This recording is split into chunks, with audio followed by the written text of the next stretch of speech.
नमस्कार, मैं सोनिका चौधरी। आप सभी का स्वागत है आपके अपने YouTube channel study with Sonika Chaudhary में। हमने जो राजस्थान अध्ययन की बुक स्टार्ट की थी उसका एक चैप्टर कंप्लीट हो चुका है। आज हम सेकंड चैप्टर राजस्थान की प्रमुख संत व लोक देवता का अध्ययन वस्तुनिष्ठ क्वेश्चन के माध्यम से करेंगे। यह video REET, second grade, first grade Rajasthan के जितने भी कंपटीशन एग्जाम है उनके लिए यह उपयोगी है। अब लोक देवता वो है राजस्थान के प्रमुख संत। अब जो राजस्थान में 5 पीर है, कितने पीर है? 5 पीरों का नाम बड़ी श्रद्धा से लिया जाता है। अब 5 पीरों में कौन कौन शामिल है? इसकी एक ट्रिक है कि गोपा मेहरा तो गोगा जी, पाबू जी, मेहा जी मंगलिया, हड़बू जी और रामदेव जी। तो ये क्या है? 5 पीर है। कौन कौन से? गोगा जी, पाबू जी, मेहा जी मंगलिया और हड़बू जी और रामदेव जी। इसकी ये ट्रिक क्या है? गोपा मेहरा। तो अब सबसे पहले गोगा जी का अध्ययन करेंगे।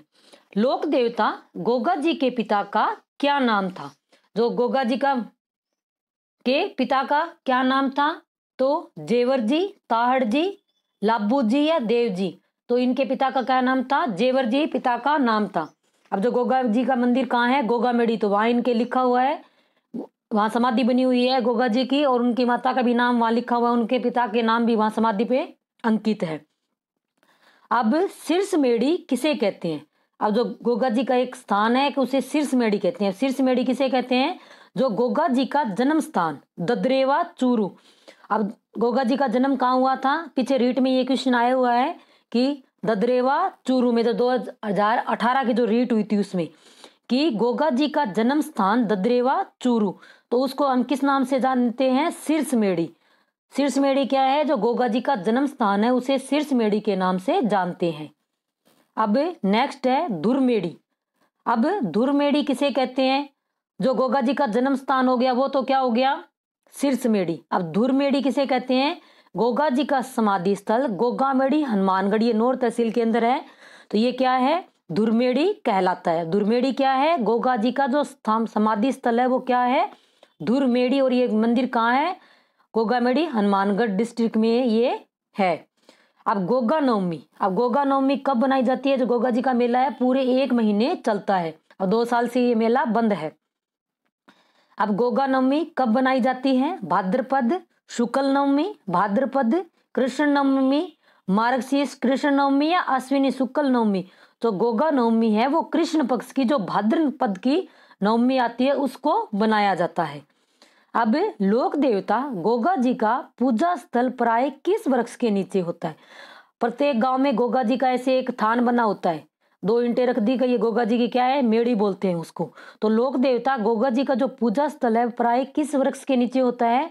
तो जो खेजड़ी जिसे जांटी बोलते हैं उसके नीचे यह वृक्ष, उनके नीचे यह मंदिर या पूजा स्थल होता है। अब तेजा जी। वीर तेजा जी के पिता का क्या नाम था? तो तेजा जी है उनके पिता का नाम क्या था? ताहड़ जी। तेजा जी के पिता का नाम क्या है था? ताहड़ जी। वीर तेजा जी का जन्म कब हुआ था? अब तेजा जी का जन्म कब हुआ था? 1073 ईस्वी में इनका जन्म हुआ था। अब नेक्स्ट है तेजा जी का जन्म कहाँ हुआ था? जो तेजा जी है उनका जन्म कहाँ हुआ था? खरनाल नागौर डिस्ट्रिक्ट में ये स्थान है, यहाँ इनका जन्म हुआ था। और कब हुआ था? 1088 ईस्वी में। कहाँ हुआ था? खरनाल नागौर में। अब नेक्स्ट है सर्पदंश के कारण तेजा जी की मृत्यु कहाँ हुई थी? यानी सांप काटने से इनकी मृत्यु हुई थी। तो इनकी मृत्यु क्या हुई थी? सुरसुरा अजमेर में इनकी मृत्यु हुई थी। अब नेक्स्ट है वीर तेजा जी पशु मेला कहाँ बढ़ता है? मानासर नागौर, खींवसर नागौर, जायल नागौर या पर्वतसर नागौर। तो जो तेजा जी का प्रसिद्ध मेला है वो पर्वतसर नागौर में भरता है। अब नेक्स्ट है पाबू जी का जन्म कहाँ हुआ था? तो पाबू जी का जन्म कहाँ हुआ था? खड़नाल नागौर में, कोल्लू जोधपुर में, आसींद भीलवाड़ा या उड़ू कांसवेर बाड़मेर। तो जो पाबू जी का जन्म है वो कहाँ हुआ था? कोल्लू जोधपुर में हुआ था। और खड़नाल नागौर में किसका हुआ था? तेजा जी का। पाबू जी का जन्म कब हुआ था? तो पाबू जी का जन्म कब हुआ था? 1239 ईस्वी में हुआ था। कब हुआ था? 1239 में। और 1088 में किसका हुआ था? तेजाजी का। इनके कई बार इनके माता पिता का भी नाम पूछा जाता है। और इनके जो मेन मंदिर है वो आपको याद रखनी है कि भी इनका जो मेन पूजा स्थल है वो कहाँ है। अब नेक्स्ट है कि पाबू जी का युद्ध किससे हुआ था जिसमें वे गायों की रक्षा करते हुए वीर गति को प्राप्त हुए। राजस्थान के जितने भी लोक संत या देवी देवता हैं वो गायों की रक्षा करते हुए वीर गति को प्राप्त हुए थे। तो जो पाबू जी है वो उनका किसके साथ युद्ध हुआ था? तो किनके साथ हुआ था? जो जींदराव खिंचिये इनके साथ इनका युद्ध हुआ था। मारवाड़ में सर्वप्रथम ऊंट लाने का श्रेय किसे जाता है? अब ऊंटों के देवता कौन कहलाते हैं? पाबू जी। तो ऊंट कौन लेके आएगा? पाबू जी। क्या लेके आए थे? सर्वप्रथम मारवाड़ में ऊंट लेके आए थे।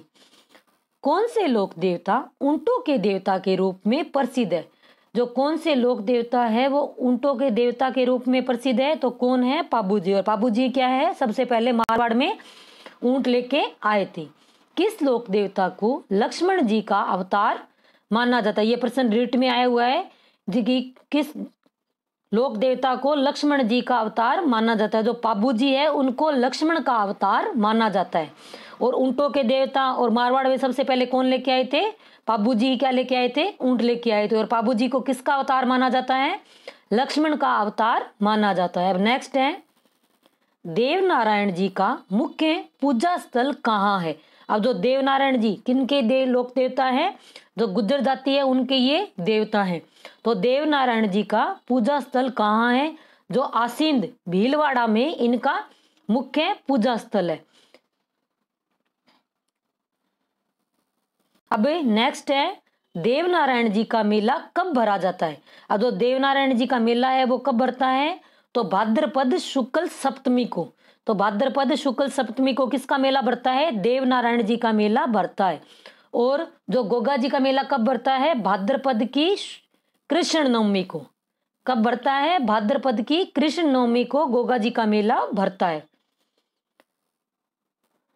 बगड़ावत का हर रात 3 पहर गाए जाने का पर इसका गायन किन के समय पूरा होता है? तो देवनारायण जी है उनका अगर वो गीत गाया जाए तो वो कब कंप्लीट होता है? 6 माह में। अगर हर रात 3 पहर गाया जाए तो इतना बड़ा इनका ये। अब फिरोज तुगलक के मालवा के सूबेदार निजामुद्दीन की सेना को किन्होंने हराया था? जो फिरोज तुगलक है तो इन्होंने क्या किया था? मालवा के सूबेदार निजामुद्दीन की सेना को किसने हराया था? तो जो मल्लीनाथ जी है इन्होंने इनकी सेना को हराया था। अब नेक्स्ट है इनमें से कौन भविष्य दृष्टा एवं देवताओं की तरह चमत्कार प्राप्त सिद्ध बन गए थे? कौन बन गए थे? मल्लीनाथ जी। मल्लीनाथ जी किस भविष्य दृष्टा और चमत्कार प्राप्त सिद्ध पुरुष माने जाते हैं? तो अब क्वेश्चन आता है कि भविष्य दृष्टा कौन है? तो कौन है? मल्लीनाथ जी। मल्लीनाथ जी ने 1399 में किस क्षेत्र के सारे संतों को एकत्रित कर के व्रत हरि कीर्तन करवाया था? तो किसने करवाया था? मल्लीनाथ जी ने। कहाँ करवाया था? जो मारवाड़ स्थान है वहां इन्होंने सभी संतों को इकट्ठा करके कौन सा कीर्तन करवाया था? हरि कीर्तन करवाया था। कहाँ किया था ये कीर्तन? मारवाड़ में। ये क्वेश्चन इंपॉर्टेंट है, ये इसी बुक में आया है, पहले कहीं नहीं, ये प्रश्न मेरा भी नहीं पड़ा हुआ। अब नेक्स्ट है मल्लीनाथ जी का मंदिर कहाँ है? जो मल्लीनाथ जी है उनका मंदिर कहाँ है? वनेश्वर धाम डूंगरपुर, गलियाकोट डूंगरपुर, तिलवाड़ा बाड़मेर या छींज बाड़मेर। तो कहाँ है इनका? जो तिलवाड़ा बाड़मेर में इनका मल्लीनाथ जी का मंदिर बना हुआ है।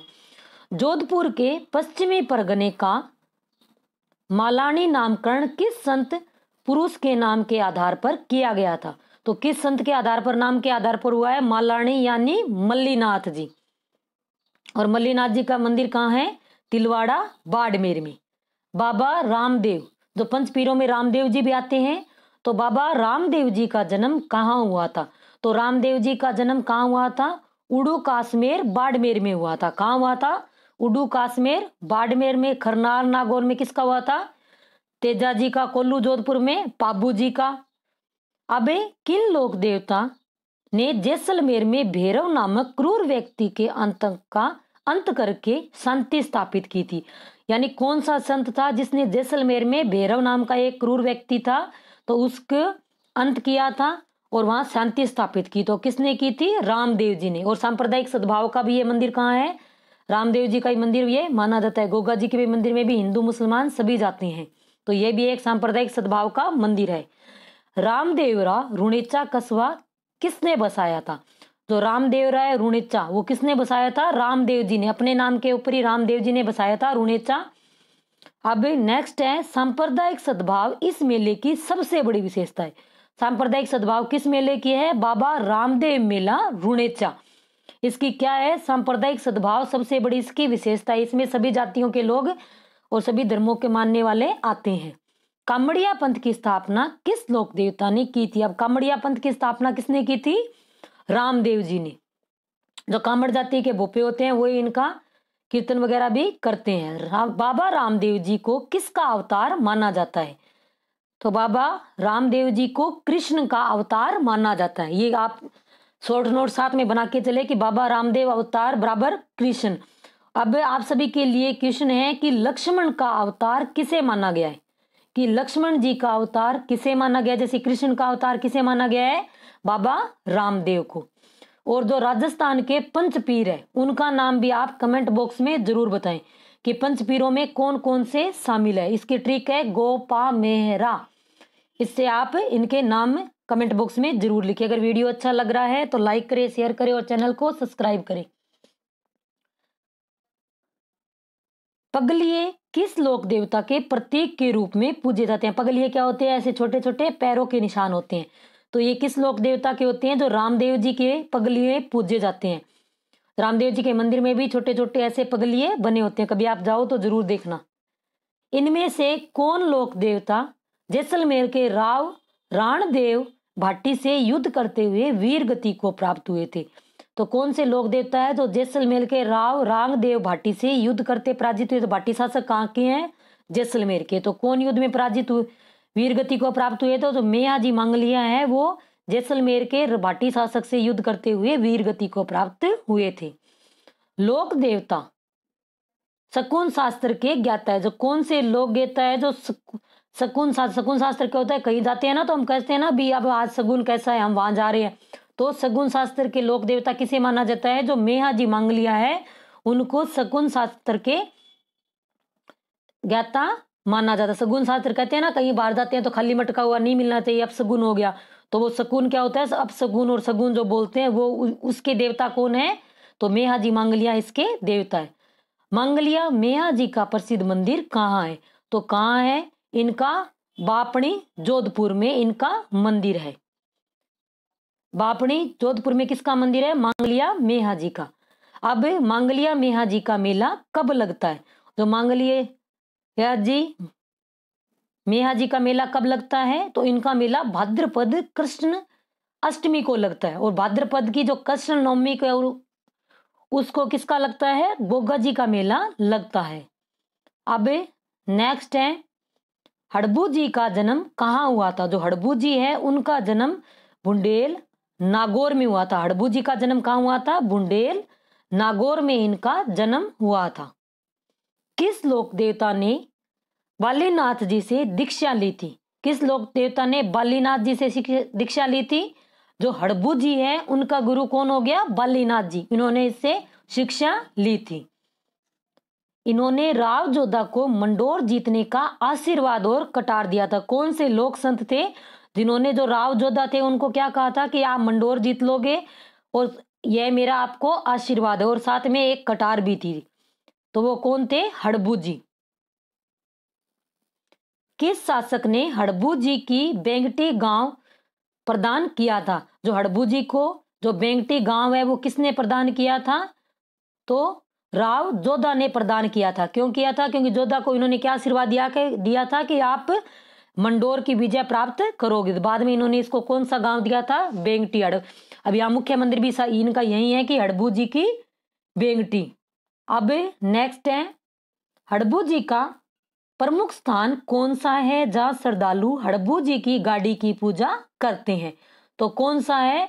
जो बेंगटी जोधपुर में जो राव जोधा ने इनको गांव दिया था वहीं इनकी क्या है? गाड़ी की पूजा की जाती है।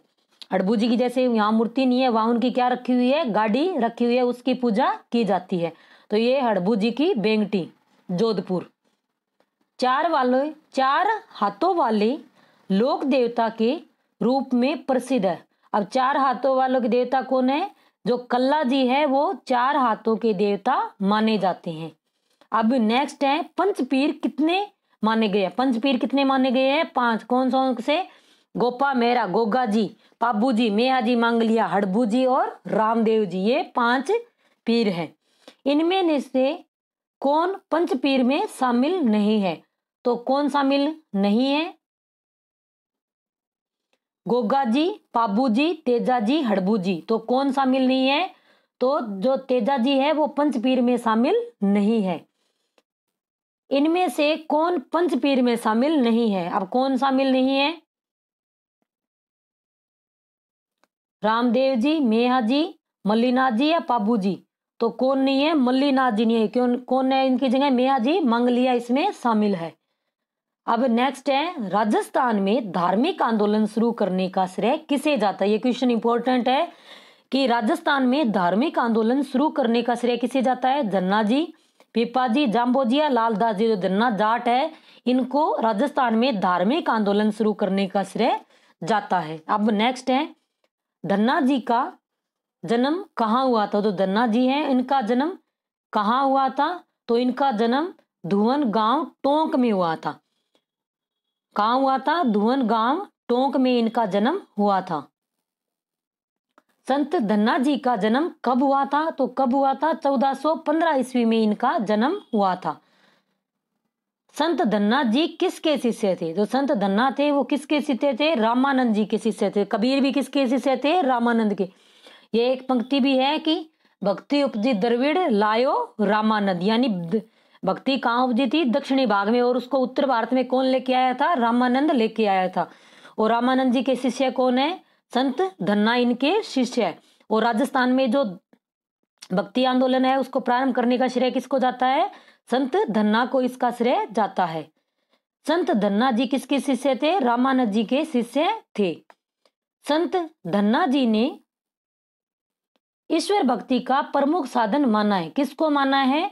जो नाम स्मरण है, यानी अगर हम भगवान का नाम भी जाप कर लेंगे तो हमें जो भक्ति है वो प्राप्त हो जाएगी। ये नहीं कि हम तीर्थाटन यानी तीर्थ यात्रा करके भाई डमर यानी तिलक करे, कंठी माला पहने या मूर्ति पूजा करे। संत धन्ना ने क्या कहा था कि अगर हम ईश्वर का नाम स्मरण भी करेंगे तो हमें भक्ति प्राप्त हो जाएगी। संत पिंपा कहाँ के शासक थे? अब जो संत पिंपा थे पहले ये क्या थे? शासक थे। कहाँ के शासक थे? जो संत पिंपा है वो कहाँ के शासक थे? वो झालावाड़ जो गांगनौर है वहां के शासक थे। कहाँ के थे? खिंची राजपूत थे और ये गांगनौर झालावाड़ के शासक थे। संत पिंपा किसके शिष्य थे? अब जो संत पिंपा है वो किसके शिष्य थे? मल्लीनाथ जी के, गोरखनाथ जी के, रामानंद जी के या बालकनाथ जी के। ये भी किसके साथ शिष्य थे? रामानंद जी के। और जो धन्ना थे वो भी किसके शिष्य थे? रामानंद जी के ही शिष्य थे। पिंपा जी का भव्य मंदिर कहाँ बना हुआ है? जो संत पिंपा है इनका मंदिर कहाँ बना हुआ है? समदड़ी, बाड़मेर, कोल्लू, जोधपुर, बापणी जोधपुर या उड़ू कासवेर जोधपुर। तो इनका जो मंदिर है वो कहाँ बना हुआ है? समदड़ी, बाड़मेर में इनका मंदिर बना हुआ है। चेतावनी ग्रंथ किसका है? तो चेतावनी जो ग्रंथ है वो किसका है? संत पिंपा का यह ग्रंथ है। अब नेक्स्ट है संत पिंपा ने ईश्वर भक्ति का प्रमुख साधन माना है। जो संत पिंपा है इन्होंने भक्ति का प्रमुख साधन क्या माना है? इन्होंने ईश्वर उपासना माना है। संत पिंपा का जन्म कब हुआ था? अब संत पिंपा का जन्म कब हुआ था? 1425 ईस्वी में इनका जन्म हुआ था। किसके आमंत्रण पर रामानंद जी स्वयं गांगनौर पधारे थे? अब किसके आमंत्रण पर पधारे थे? अब गांगनौर का शासक कौन था? संत पिंपा कहाँ के शासक थे? गांगनौर झालावाड़ के ये शासक थे। और इनके निमंत्रण में जो इनके गुरु थे कौन थे? रामानंद जी स्वयं ही गांगनौर पधारे थे। अब नेक्स्ट है किस संत ने टोडा टोंक के शासक सूरसेन को अपनी संपत्ति संतों में बांट देने पर ही शिष्य बनाया था। अब कौन सा संत था जिसने टोडा टोंक के शासक सूरसेन को अपनी संपत्ति क्या कहा कि तुम संतों में ये अपनी संपत्ति बांट दो। जो संत पिंपा है, बाद में इन्हें अपना शिष्य बनाया था। अब बिश्नोई संप्रदाय के प्रवर्तक कौन है? बिश्नोई यानी 20 और 9 यानी ये 29 नियमों का पालन करते हैं, इसलिए क्या कहलाए? बिश्नोई। जो बिश्नोई संप्रदाय के प्रवर्तक कौन है? तो कौन है? जाम्बोजी बिश्नोई संप्रदाय के प्रवर्तक है। जाम्बोजी का जन्म कहाँ हुआ था? जो जाम्बोजी है उनका जन्म कहाँ हुआ था? पिपासर नागौर में इनका जन्म हुआ था। संत जाम्बोजी ने अपना मुख्य भक्ति स्थल चुना था। अब जो संत जाम्बोजी है उन्होंने अपना मुख्य भक्ति स्थल किसको चुना था? तो जो समराथल बीकानेर, इनका यहाँ क्या है? मुख्य स्थल, पूजा स्थल है। कहाँ है? अब जो जाम्बोजी बिश्नोई संप्रदाय के प्रवर्तक थे, इनका जो मुख्य पूजा स्थल है वो कहाँ है? समराथल बीकानेर में। अब नेक्स्ट है, संत जाम्बोजी ने समराथल में बिश्नोई संप्रदाय का प्रवर्तन कब किया था? अब कब किया था? 1485 ईस्वी में बिश्नोई संप्रदाय का प्रवर्तन किया था। अब नेक्स्ट है, किस संप्रदाय में 29 सिद्धांतों को अनिवार्य रूप से पालन किया जाता है?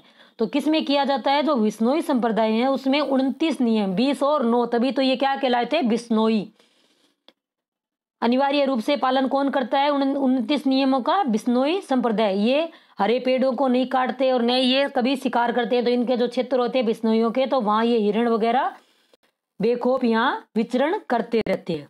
जम सागर, जम संहिता, बिश्नोई संपर्क, धर्म प्रकाश, जम सागर, शब्दावली आदि ग्रंथों के रचयिता कौन है? यानी कौन कौन से ग्रंथ आ गए? जम सागर, जम संहिता, बिश्नोई धर्म प्रकाश, जम सागर, शब्दावली। तो इसके रचयिता कौन है? तो इसके रचयिता जाम्बोजी है। मुकाम किसे कहा जाता है? जो मुकाम नामक स्थान है वहां तालवा गांव जहाँ जाम्बोजी का क्या है? समाधि स्थल है। जाम्बोजी का समाधि स्थल कहाँ है? मुकाम में। और मुकाम ये कहाँ है? बीकानेर में। मुकाम गांव में जाम्बोजी का मेला कब लगता है? मुकाम गांव में जाम्बोजी का मेला कब लगता है? फाल्गुन व आश्विन की अमावस्या को लगता है। किन संत को पर्यावरण वैज्ञानिक भी कहा जाता है? किसको कहा जाता है? जाम्बोजी को पर्यावरण वैज्ञानिक कहा जाता है। अब नेक्स्ट है, जसनाथ जी का जन्म कहाँ हुआ था? जो जसनाथ जी है उनका जन्म कतरियासर बीकानेर में हुआ था। जसनाथ जी का जन्म कहाँ हुआ था? कतरियासर बीकानेर में हुआ था। जसनाथ जी ने कहाँ पर 12 वर्ष तक तपस्या करते हुए जीव मात्र पर दया रखने का संदेश दिया था? अब जो जसनाथ जी उन्होंने 12 वर्ष तक तपस्या की थी, तो कहाँ की थी? गोरखमालिया एक नामक ये स्थान है, वहां इन्होंने 12 वर्ष तक तपस्या की थी। बीकानेर के शासक को राजपद पाने का वरदान किसने? संत महापुरुष ने दिया था। किस संत महापुरुष ने ये दिया था कि भी आप यहाँ राजपद प्राप्त करोगे? तो जसनाथ जी ने यह वरदान दिया था। लोहे पागल नामक तांत्रिक का घमंड किसने चकना चूर किया था? जो लोहे पागल नाम का एक तांत्रिक था जो तंत्र विद्या जानता था, तो उसका घमंड किसने चूर किया था? तो जसनाथ जी है, उन्होंने उसका घमंड चूर किया था। संत जसनाथ जी के चमत्कारों से प्रभावित होकर दिल्ली के किस सुल्तान ने कतरियासर के पास भूमि दी थी? अब कतरियासर के पास जसनाथ जी को भूमि किसने दी थी? जो सिकंदर लोधी है उन्होंने यह भूमि इसको दान में दी थी। किसको? जसनाथ जी को। उनके चमत्कारों से प्रभावित होकर दिल्ली का सुल्तान था सिकंदर लोधी, उसने जसनाथ जी को कतरियासर में भूमि दान में दी थी। अब नेक्स्ट है, किस वर्ष जसनाथ जी व जाम्बोजी का मिलन हुआ था? अब जो पहली बार जसनाथ जी और जाम्बोजी का मिलन कब हुआ था? 1500 में, 1505, 1510 ईस्वी में या 1515 ईस्वी में? तो कब मिले थे ये पहली बार? 1500 ईस्वी में जसनाथ जी और जाम्बोजी का मिलन हुआ था। सिंबुदड़ा वो है कोड़ा ग्रंथ में किस संत महापुरुष के उपदेश संग्रहित है? ये एक दो ग्रंथ है, कौन कौन से? सिंबुदड़ा व कोड़ा ग्रंथ। तो इनके जो किस संत महापुरुष के इसमें उपदेश है? तो जसनाथ जी के उपदेश कौन से ग्रंथों में? सिमुंदड़ा व कोड़ा ग्रंथ में। अब नेक्स्ट है कतरियासर बीकानेर में जसनाथ जी का मेला कब लगता है? तो कब लगता है?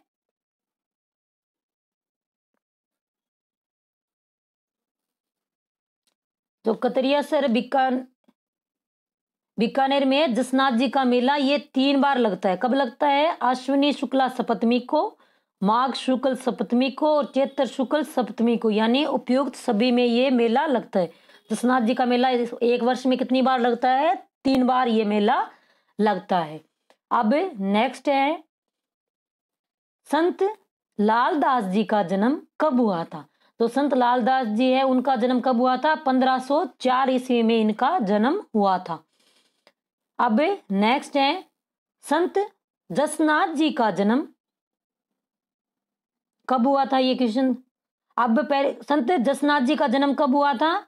तो 1482 में हुआ था। पहले किसका पूछा हुआ था? संत लालदास का। संत लालदास का कब हुआ था? 1504 में। संत लालदास जी का जन्म कहाँ हुआ था? जो संत लालदास हैं उनका जन्म कहाँ हुआ था? समराथल बीकानेर में इनका जन्म हुआ था। माफ करना ये क्वेश्चन कि जो संत लालदास है इनका जन्म कहाँ हुआ था? तो धौली दूब अलवर में हुआ था। लालदास जी का जन्म कहाँ हुआ था? धौली दूब अलवर में इनका जन्म हुआ था। किस संत महापुरुष ने हिंदू व मुस्लिम दोनों धर्मों की अच्छाइयों को अपनाने का संदेश दिया है?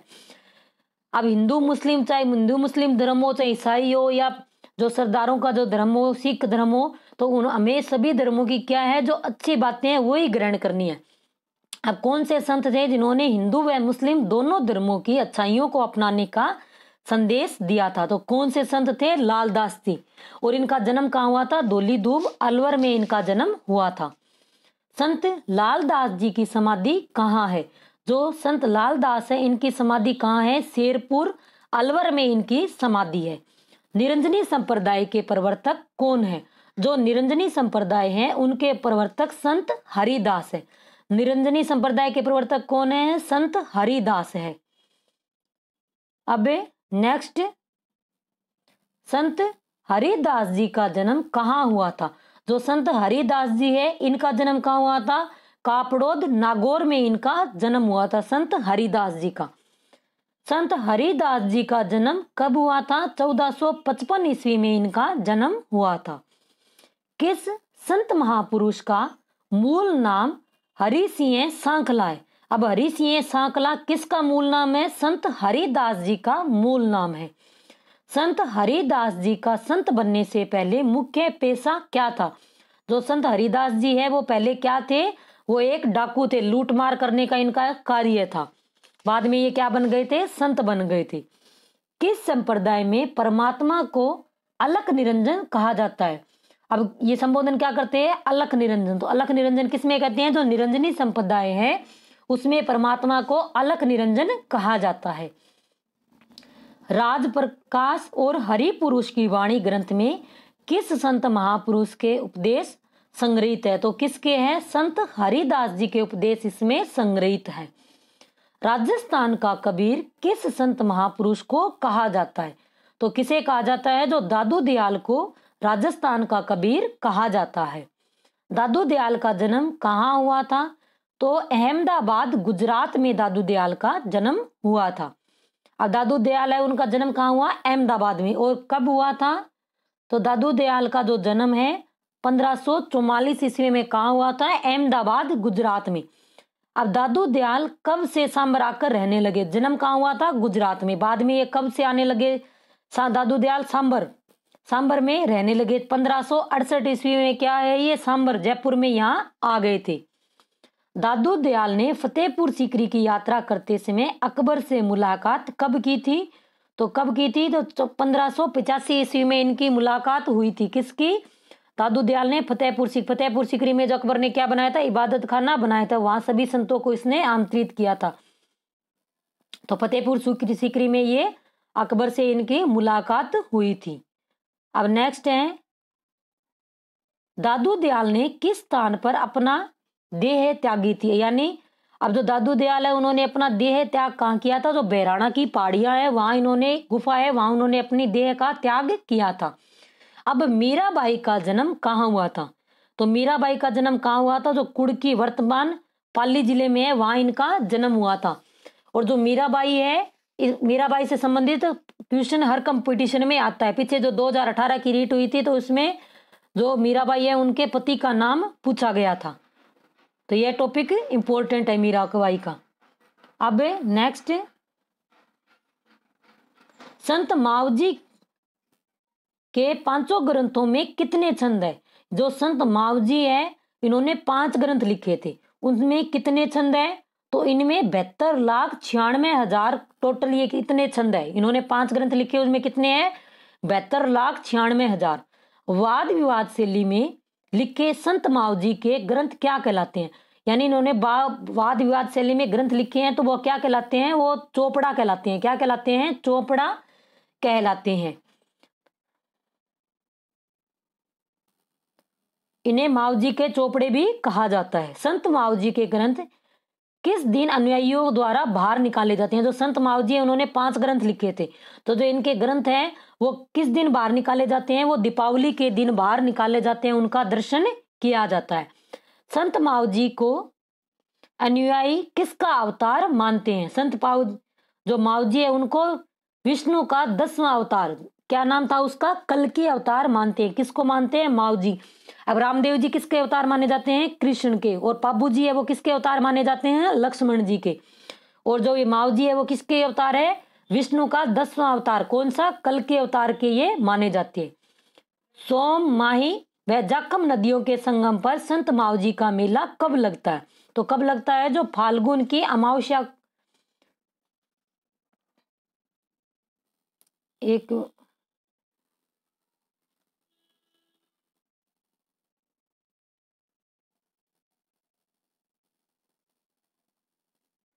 अब जो सोम, माही व जाखम नदियों के संगम पर संत मावजी का मेला कब लगता है?